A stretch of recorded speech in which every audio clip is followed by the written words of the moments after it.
Шымкент қаласындағы нөмір 52-ші мектеп-лицей базасында Абай оқулары байқауының аудандық кезеңі жеңімпаздарын марапаттау рәсімі өтті. Шара қалалық білім басқармасының әдістемелік орталығының жұмыс жоспарына сәйкес ұйымдастырылды. Айта кетейік, аталған шара мегаполисте 5 ауданда өткізілген.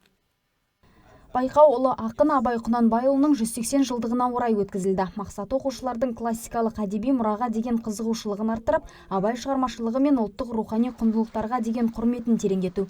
Сайысқа қатысқан үздік оқушылар мен олардың жетекшілері арнайы дипломдармен, сондай-ақ бағалы сыйлықтармен марапатталды. Шара барысында Абай шығармаларын насихаттаудың маңыздылығы айтылып, жас ұрпақтың рухани дамуына қосар үлесі атап өтілді. 817 оқушы түгел қатысып отыр. Енді 5 аудан бойынша бұл бірінші аудандық деңгейдегі бірінші мектепшілік өтті. Содан озып шыққандар аудандық жарысқа қатысты.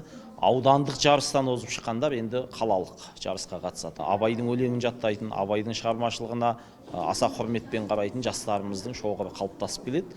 Оның қалыптасуына мемлекет мүдделі деп есептеймін өз басым.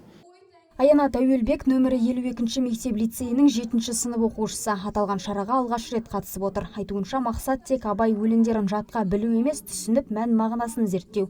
Сол арқылы тарихи құндылықтарымызды терең білуге мүмкіндік аламыз дейді.